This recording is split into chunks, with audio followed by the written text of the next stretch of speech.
The image stops you mid-scroll. In a digital era saturated with curated perfection and fleeting viral moments, this photograph feels different. It's a portrait of the Prince and Princess of Wales with their three children, Prince George, Princess Charlotte, and Prince Louis. They are not posed stiffly on a gilded chair or standing in rigid formation on the steps of a palace.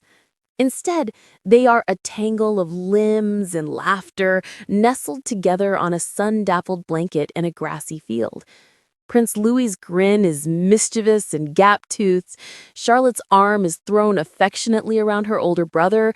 George has a relaxed, maturing ease, and William and Kate are not just a duke and duchess, but a dad and mum. Their love for their children shining through in crinkled eyes and genuine smiles. This is not merely a royal photograph. It is a story. And for years, the public has wondered, how? Under the glare of global scrutiny and the weight of a millennium of tradition, do they achieve such a profound sense of relaxed authenticity? The secret, as revealed by the photographers entrusted with these intimate moments, is not a single lighting technique or a secret command to elicit a smile. It is a sophisticated, multi-layered strategy, an alchemy of trust, environment, psychology, and technical skill that transforms a formal photo shoot into a genuine family experience that just happens to be captured on camera. This is the untold story behind the most relaxed royal portraits, a masterclass in the art of visual authenticity. Part 1. The architect of the image. More than a photographer. To understand the final portrait, one must first understand the individual holding the camera. The royal family, particularly the Wallaces, have moved decisively away from the formal, often intimidating dynamic of the past. Gone are the days of Cecil Beaton, where the photographer was a distant, revered artiste, or the paparazzi-like frenzy that plagued a young Diana. The modern royal photographer is a hybrid creature, part artist, part psychologist, part family friend.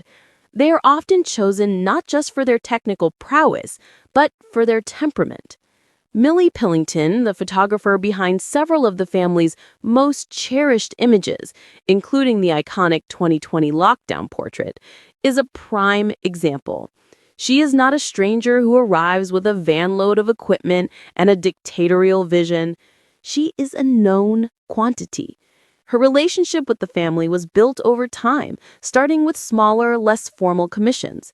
This familiarity is the first and most crucial brick in the foundation of relaxation. A photo shoot should never feel like an interrogation under lights. A former assistant to a royal photographer explains under condition of anonymity. The photographer's energy is contagious. If they are nervous, rushed, or authoritative, the subjects will contract. If they are calm, patient, and present, the subjects will expand. Millie and others like her have a pre-established rapport. The children don't see the photographer. They see Millie, who's come to play with us and has a camera. That shift in perception is everything. This role extends beyond mere familiarity. The photographer becomes a director of spontaneity. They do not dictate poses, but rather they craft a framework within which authentic moments can occur. They might suggest a game, a walk, a whispered secret between siblings. They are not capturing a performance, they are documenting an interaction they have subtly facilitated. Part 2. The deconstruction of a relaxed portrait, beyond the smile. What exactly do we mean by relaxed? It's a term often used but rarely dissected. In the context of a royal portrait, relaxation is the visible absence of performance anxiety. It's the antithesis of the say cheese grimace. To achieve it, every element of the traditional photo shoot must be re-engineered. 1. The location, from throne room to back garden. The most significant departure from tradition is the choice of location. The formal palaces, with their towering ceilings, historical portraits, and palpable weight of history, are inherently institutional. They speak of duty, lineage, and power. A child naturally stiffens in such an environment. The relaxed portraits almost invariably take place in managed natural environments.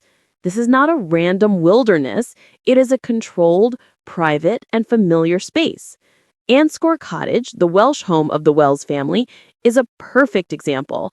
Its gardens, fields, and wooded areas are their domestic territory. This is where the children build dens, play tag, and have picnics. The psychological shift is profound. They are not on display in a museum, they're at home in their playroom. The natural environment offers sensory comfort, the feel of grass underfoot, the warmth of the sun, the sound of birdsong. These elements ground the subjects in the present moment, distracting them from the artificiality of being photographed. The photographer leverages this environment, using the open space to encourage movement and play, which are the enemies of stiffness. The wardrobe, the semiotics of casual wear. Royal fashion is often a tool of diplomacy, a visual language communicating everything from solidarity with a host nation to reverence for a cultural tradition. In these relaxed portraits, however, the wardrobe is meticulously curated to communicate something else: normality. Kate Middleton, a known fashion icon, deliberately selects outfits for her family that are soft, accessible, and relatable. Think well-worn jeans, simple gilets, striped t-shirts, durable boots, and classic jumpers. These are not hot couture pieces fresh from the runway. They are the clothes of weekend outings, of country walks, of a family that gets muddy and doesn't think twice about it. This choice is deeply psychological. Clothing affects posture and behavior. A stiff, tailored suit demands a certain formality of posture. A soft, comfortable sweater allows for slouching, hugging, and rolling around on the ground. By dressing her family in play clothes, Kate is giving her and the public permission to see them in a playful context. The clothes literally enable the relaxation. The timing, the golden hour and the witching hour. The technical term is golden hour, the period shortly after sunrise or before sunset when the light is soft, diffused, and warm. It eliminates harsh shadows, reduces squinting, and bathes everything in a flattering, almost magical glow. Every professional photographer knows its power. But for photographing children, timing is about more than temperament.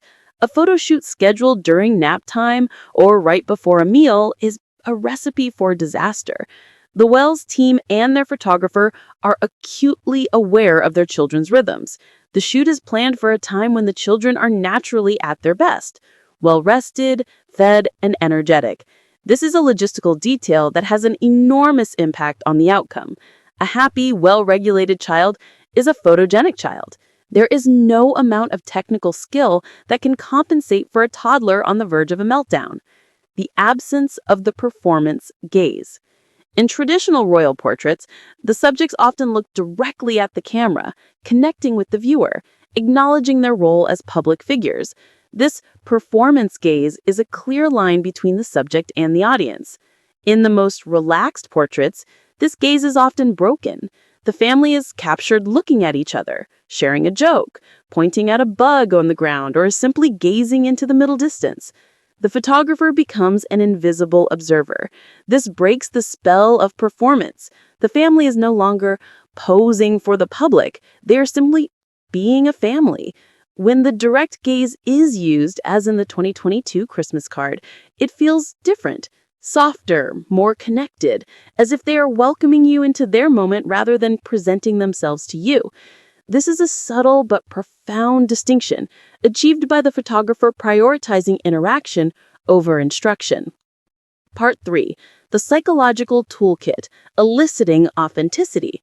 With the stage set, a trusted photographer, a comfortable location in appropriate attire, the real work begins, the psychological orchestration of genuine emotion. This is where the photographer's skill as a director of spontaneity truly shines. The power of play and activity. A photographer does not arrive and say, "Okay, everyone, be relaxed and natural." Instead, they introduce an activity. "George, can you show me that interesting rock you found? Charlotte, shall we see if we can find any fairies in the woods? Louis, let's see how high you can jump." These simple prompts achieve several things. They distract the children from the camera. They generate natural movement and expression.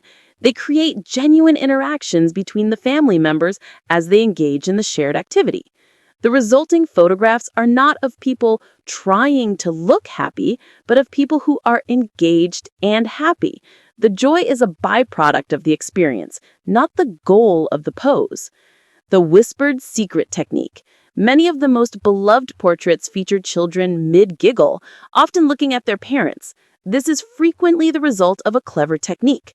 The photographer will often whisper an instruction to the parents. "George, tell Kate a secret the kids aren't allowed to hear." Or,